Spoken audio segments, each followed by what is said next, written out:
on and around campus. DPS is still looking for the suspect. 2020 presidential candidates came to Los Angeles to show their support for union workers in the service industry. It's Mental Health Awareness Week, and we are looking into what resources we have on campus. Annenberg TV News is next. Live from USC, you're watching Annenberg TV News.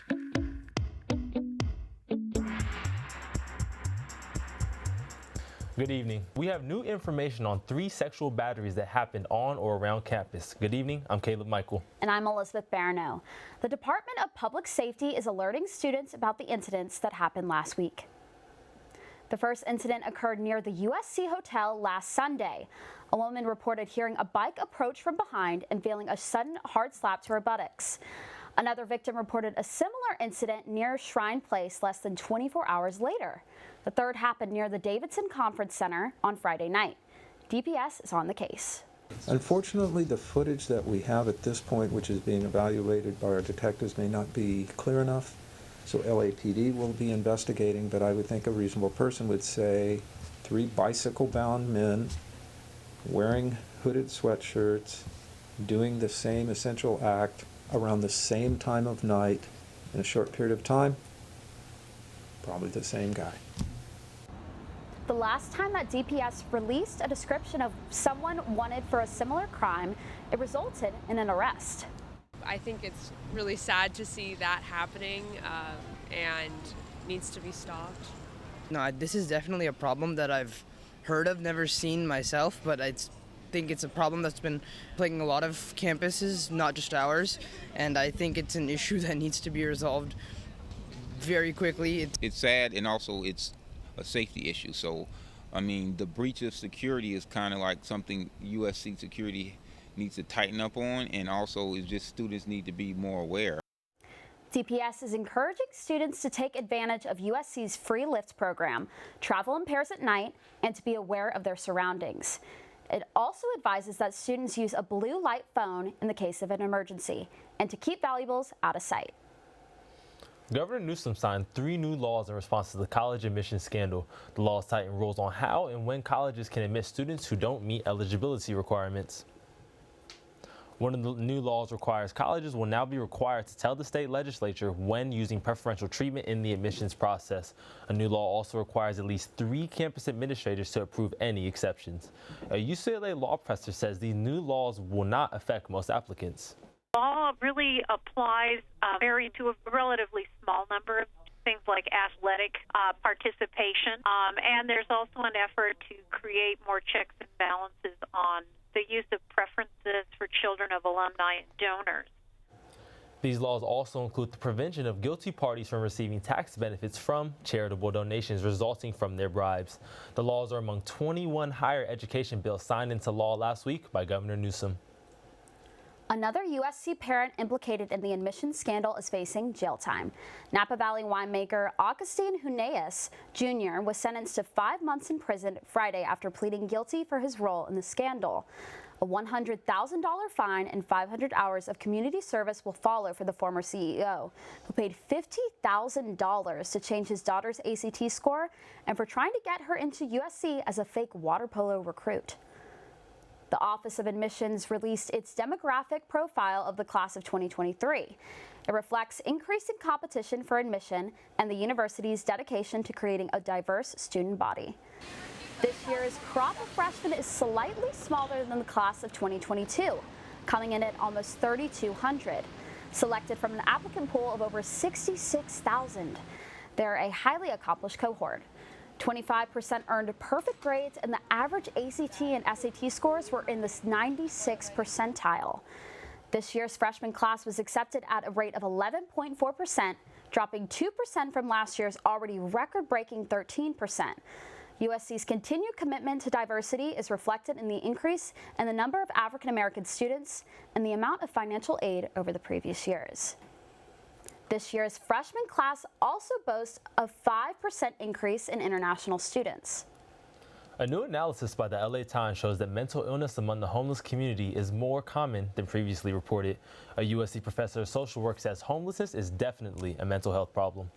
Homelessness is first and foremost a mental health problem, but one of the main reasons is because our Department of Mental Health has not been adequately involved in dealing with the problem. We've been relying on homeless services as opposed to mental health services, and that's a problem. The Times study found that 67% of homeless people in Los Angeles County had either a mental illness or substance abuse disorder. Mental Health Awareness Week couldn't come at a better time. Since midterm season can be stressful, we talked with the president of Trojan Support about the resources available on campus for students. We know that Engelman's really busy. It takes a while to get appointments, so peer counseling sort of acts as a way, sort of a supplement, I guess, to professional counseling that allows people maybe to avoid the sort of power struggle or hierarchy with a professional. Experts say it's important to reach out to others when you are struggling with mental issues. We spoke to students on campus about who they turn to when dealing with stress. Friends are like a huge thing. Like, I would say, like, everyone seems to have a pretty big network of friends here, and like there's always someone you can talk to. Like, we do have a lot of resources. I think the university provides a lot of services that for students for mental health awareness. I don't think the services are explained well enough to the students in a situation where students can feel comfortable using the services at their disposal when they need to. The Engelman Student Health Center offers group counseling and drop-in programs like Wellbeing Wednesdays and Thriving Thursdays. Students can also take part in mindfulness classes and free yoga at the University Religious Center. Other tips to deal with stress include avoiding coffee and alcohol, keeping a diary, and getting enough sleep. 2020 presidential Democratic candidates came to Los Angeles this weekend to support union members at the Service Employees International Union Summit. I am here today to make sure that all of the presidential candidates who come through know that it's important for all workers to have a union. Specifically for home care workers, we want to make sure that all people who want long-term care can get access to funds. If folks want to be able to stay in their home, they should be able to do that. Or if they end up in a nursing home, they should get the best care there either way. Amy Klobuchar, Beto O'Rourke, and Pete Buttigieg came to show their support and answered questions from the attendees, although many of the questions were about Trump and impeachment. Workers want to see which candidate best supports their demand for better workplace benefits, including a pay increase for child care providers. New developments in Washington today surrounding the ongoing impeachment inquiry against President Trump. Annenberg Media's Kevin McNamara has more. Kevin? Thanks, guys. The White House has indicated it will not be complying with the congressional subpoena, invoking executive privilege and arguing that Democrats should first hold a full impeachment vote. A constitutional law professor thinks history is not in the president's favor. I think a lot of things that Congress might demand from the president are probably not privileged, and he doesn't have a justification for not turning them over. If voted on by the House and Senate, Congress does have the power to arrest and detain a non-compliant witness. Alternatively, it could ask federal prosecutors to bring criminal charges. But they are an arm of the Justice Department, which means asking the Trump administration to enforce subpoenas against itself. With the executive branch sticking its foot in the ground, it's clear the impeachment process is just getting started. Guys? Thanks, Kevin. An explosion in an Oktoberfest event left some attendees injured. Business Insider released a list of the 50 most miserable cities in America. We'll take you to one California city on the list. Plus, the new Joaquin Phoenix movie has sparked controversy, but it also made a record amount of money in the box office. That story next.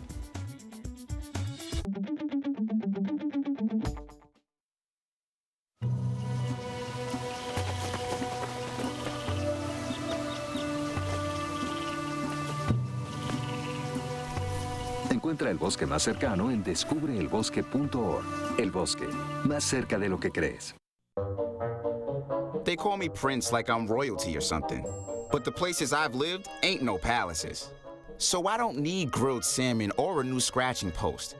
Just give me a cardboard box and a can of tuna and we're good. You can even change my name. I'm cool being the kitty formerly known as Prince.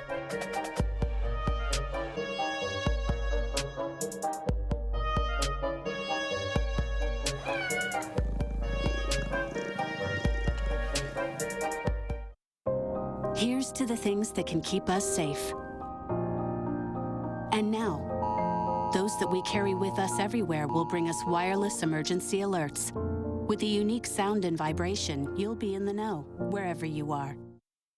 Hey, Kevin, you thinking about retirement? I'd love to, but I'm pretty busy with all this. Yeah. Hey, let's meet our retirement coach, Avo.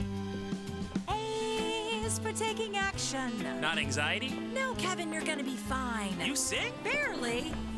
V is for variety. And you dance? Sort of. Come on. O is for optimize your savings. Let Avo lead the way. Visit aceyourretirement.org today. Nice. Thanks. A Huntington Beach restaurant owner is in critical condition after 3 explosions at the annual Oktoberfest celebration on Saturday. Owner Bernie Bischoff called the fire department and evacuated the restaurant after smelling a foul odor that came from the underground vault. The explosions happened while the fire department was investigating the area.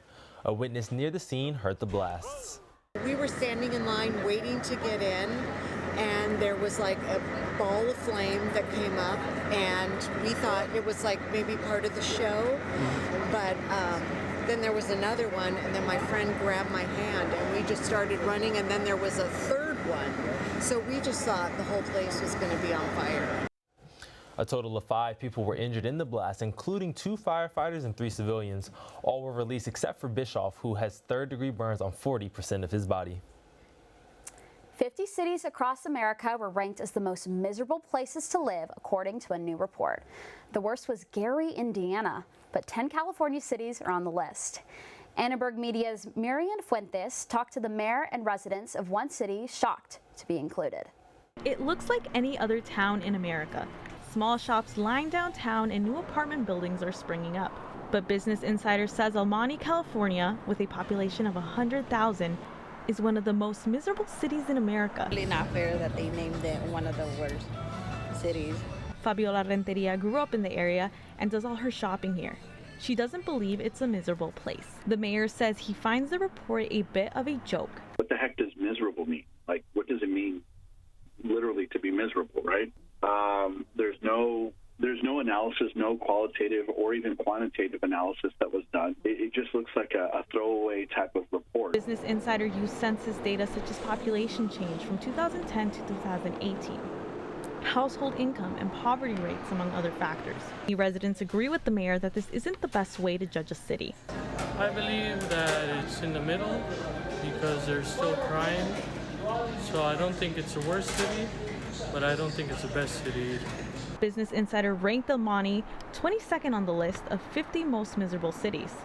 It's one of 10 California cities on the list. Some say the bad publicity could possibly hurt El Monte businesses. Bad stuff travels fast, good stuff not so much. Many people we talked to were surprised the city landed on the list. But the mayor seems to be taking it a little less seriously, calling it a humorous list. After all, the town's slogan is Welcome to Friendly El Monte. Reporting for Annenberg Media, this is Miriam Fuentes. Elizabeth, that's a really interesting report. I'm just glad Los Angeles isn't on that list. Can you imagine? I really couldn't. I think the weather here is too nice. There's too many things to get into. I just don't think it can happen. I completely agree. But more on that, Nicola, what do you have for us this week? Thank you, Caleb. Well, it's cold inside the studio, but outside it's warm. And of course, 80 degrees, it is warm. And this week it's going to be warm too because it's November and it's California. Let's take a look at tomorrow's temperatures up in the Inland Empire. Big Bear, 71 degrees. Palm Springs in the triple digits at 100 degrees. Over at San Bernardino, 89 degrees. And at Riverside, 88 degrees. Let's take a trip over to Malibu. Surf conditions are great, but temperatures are low at 72 degrees. Over through the canyon at Thousand Oaks, 82 degrees, and over at Northridge at 87 degrees. Let's take it back home to Inlet at USC. For all those students wondering what the temperature is like tomorrow here, 81 degrees, LAX 75 degrees, down at Long Beach 76 degrees, and over at Pasadena 85 degrees. Let's take a look at the 5-day forecast. Temperatures are going to go high because we're going to have the Santa Ana winds coming up. So tomorrow it's going to be 81 degrees. Wednesday temperatures dropping to 75 degrees. Thursday temperatures are going to pick up 80 degrees, and Friday and Saturday also 84 degrees. Now, the Santa Ana winds are back, and they are expected to hit the Los Angeles and Ventura counties starting this Thursday all the way through to Saturday. If you take a look at this map right here, you can see that the winds are making their way up over to the coast. Now, we often hear about the Santa Ana winds that we're told that they're hot and that they can be dangerous, but what exactly are they, and where do they come from? Well, No one really knows the true origin of the name, but the most well-accepted explanation is that it originated from the Santa Ana Canyon located over in Orange County, one of the many places where the winds are known to blow very intensely. The Santa Anas move east to west and are caused when high atmospheric pressures from Nevada and Utah clash with the low temperatures over from the coast. It then forms this kind of dry, hot wind that then results in brush fires. It is just the beginning for these dangerous winds, and Santa Anas are known to stick around for the next few months, usually all the way through to December. Now, this is California, and a lot has been happening here, but I know that over in New York, a lot has been happening too with your movie, The Joker. There have been a lot of laughs about it too. The brand new Joker film opened to record crowds this weekend, despite concerns about the potential for violence. Annenberg Media's Brogan Craner shows us what students and experts are saying about the controversial movie. The controversy surrounding the Joker did not scare people away from seeing the new thriller. The Warner Brothers film starring Joaquin Phoenix brought in $248 million worldwide, making it the highest grossing October opening ever. USC student Luke Daniels was one of the opening weekend audience members. It's really a good tale about, someone who's really beaten down by society and what happens, and it might serve as like a precautionary tale. The film focuses on the Joker's battle with mental illness, but similarities between the famed villain and real-life mass shooters raised concern. Lisa Lehman teaches cinematic ethics at USC School of Cinematic Arts, and she says her students debated the issue in class. Most of my students were concerned about the portrayal of mental illness and linking mental illness to violence. Daniel says that the film's violence may scare some viewers, but it's not the main focus. I think there are definitely some scenes that, depending on the person, would cause you to walk out because it's just so violent. But I don't think that's like the message of the movie. LAPD told Annenberg Media that it is aware of the potential violence. Students say they saw more police presence than normal around theaters this weekend. One saw it downtown the first day and said that he'd never seen as much police presence around a film ever. And someone else saw it the first day and said they felt frightened being in the movie theater. Security experts advise moviegoers that when entering a theater, choose a seat that is close to the aisle.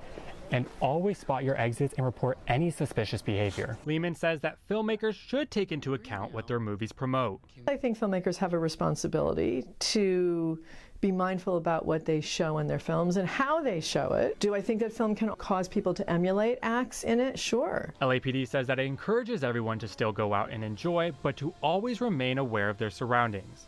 For Annenberg Media, I'm Brogan Craner. Now, if you've already seen The Joker and are looking for something else to watch this week, it's jam-packed with sporting events. Tyler, what's up? That's right. October isn't exactly bringing any cooler weather, but it has brought a lot of sports to sit inside and watch, including the return of the Lakers and the LA Kings. Plus, the Dodgers are making LA proud as they push for their third consecutive World Series appearance. We have more on how they'll get there next. And the Trojans might have a break from Pac-12 play, but this week, what is the status of the Pac-12 and how are the Trojans' hopes of staying alive looking?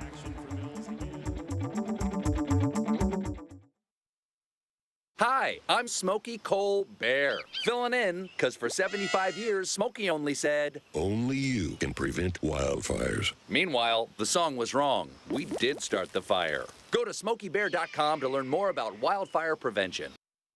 1 in 3 adults has pre-diabetes. That means it could be you, your favorite brother, your other brother, you, your football buddy, your football buddy. You, your plumber. Breathe right into your foot. Your plumber's masseuse. Yes. You, your dog walker, your cat jogger. With early diagnosis, prediabetes can be reversed. Take the risk test at doihaveprediabetes.org. Hey, let's check out this park. Oh, wow, that's really cool. To find a great local park or forest near you, go to discovertheforest.org. Roll over. Chance high five. All right.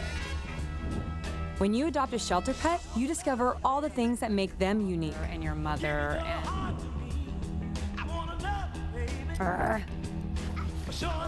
I am totally a hot person. Right, guys? Thanks for being honest. They're a little bit of a lot of things, but they're all pure love. Adopt pure love at theshelterpetproject.org. October is well underway and Los Angeles is booming with sports. We've got hockey, we've got football, baseball is in postseason, and basketball has returned. Let's take a live look now at the Dodgers game. The Nationals lead 5-1 in the top of the sixth. The Dodgers took an early lead with a home run from Justin Turner in the first inning, but a pair of RBIs from Anthony Rendon and a 2-run home run from Ryan Zimmerman put the Nats in the lead. Starting pitcher Rich Hill was taken out in the third inning. He has been battling a knee injury, and that is most likely what cut him short. On the other side of the field, Max Scherzer is pitching very well with 6 strikeouts in 5 innings pitched. If the Dodgers can somehow regain the lead, and it is possible after last night, that puts them in a position to take the series tonight thanks to last night's win.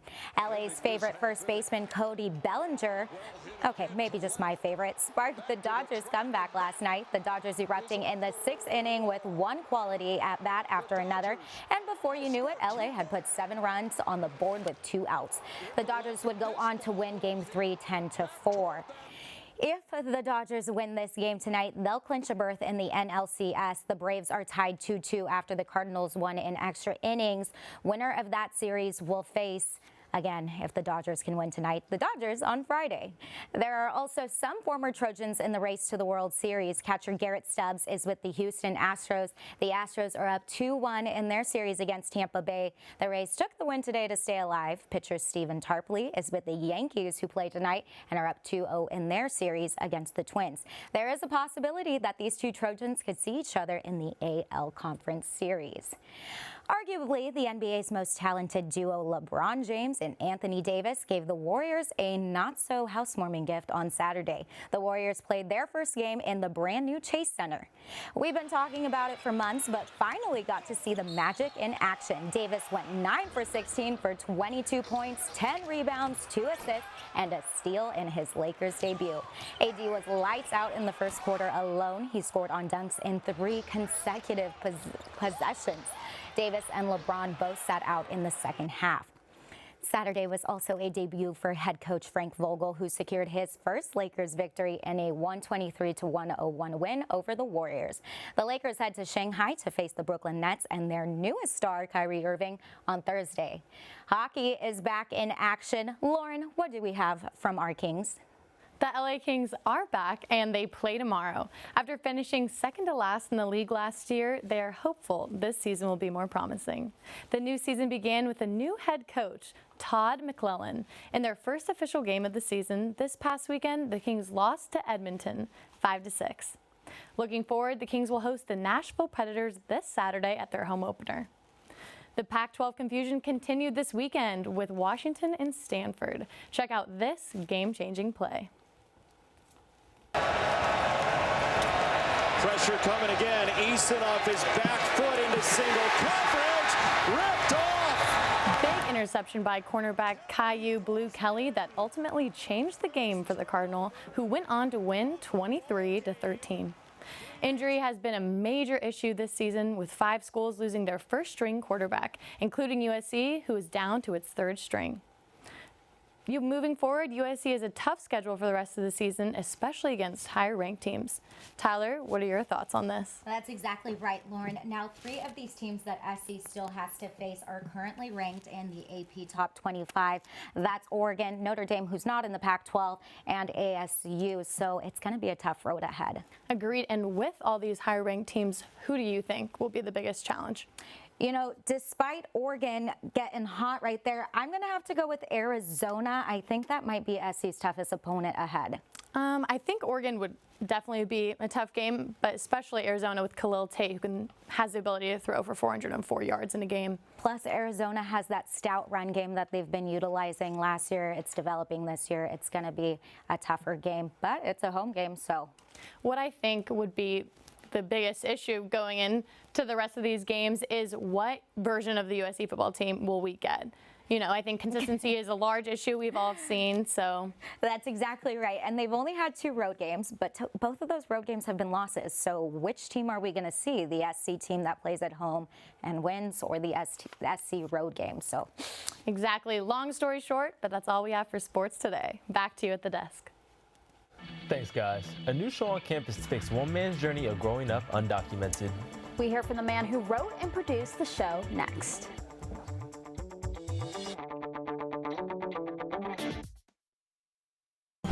Meet the scan, a simple procedure whose mission is to detect lung cancer early.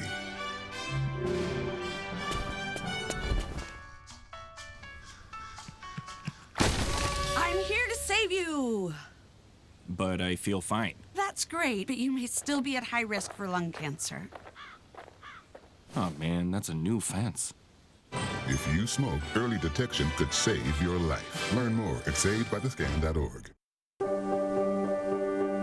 Being prepared is a part of who you are, but it's especially important in the case of a disaster.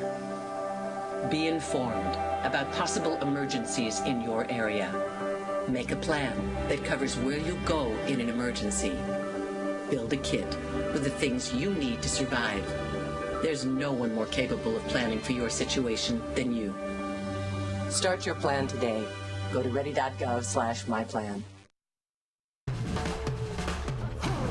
When you adopt a shelter pet, you discover their unique mix of all kinds of traits. Where'd Wiley go? Where's Wiley? Ah, there she is. Paw? Do you remember being an ancient wolf? Do you ever feel the call of the wild? You're a renegade cop, and I'm a con woman with nothing to prove. But together, we could really solve this murder. They're a little bit of a lot of things, but all of them are pure love.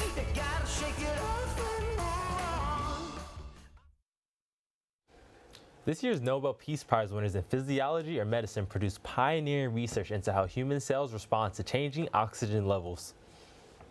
Winners William Colin Jr., Sir Peter Ratcliffe, and Greg Semenza received the 2019 prize in Stockholm, Sweden, for their extensive research over more than 2 decades. This discovery is set to be fundamental for the understanding the way cells work and will influence the way future biology students are taught. The Nobel Committee says the new discovery will pave the way for new strategies in fighting diseases like anemia, cancer, and many others. Tonight is the opening of a one-man show about growing up as an undocumented child here in LA. Alex Alfaro wrote, produced, and is featured in this performance called Wet, a DACA-minted journey. Being able to create a positive impact is important to me because it's not about changing people's minds, it's about creating conversation that may lead to someone changing their mind. In the show, Alex takes his audience through ups and downs and even the shame of growing up in the shadows. Just 6 years ago, Alex was accepted into the DACA program and this year finally felt the freedom to take the story to the stage. The show is tonight at USC's Brain and Creativity Institute. It starts at 7 and admission is free. LAX has announced that at the end of the month, taxis and rideshare services will no longer pick up passengers at terminal curbs. Instead, passengers can walk on or take a free shuttle to a nearby lot. For reaction from rideshare companies and more on the reason for the change, visit annenbergmedia.com. I know it's going to be big for me because I like just walking out of the airport and being able to be picked up right there. And I heard it's changing, so you have to, again, walk a certain distance to get their shuttle. Or you have to go on a different floor. I've had to do that a couple times, and it can be annoying. And I know they implemented strategies before where they would have it signs set up, so I just hope they do that in the airport as well because it can be very confusing. They can't figure out where to go. Yes, and I think it's definitely important to communicate with your driver and... Definitely. All good things. But thanks for watching Annenberg TV News. From everyone here at Annenberg Media, I'm Caleb Michael. And I'm Elizabeth Barineau. You can watch us on the web at uscannenbergmedia.com. Good night.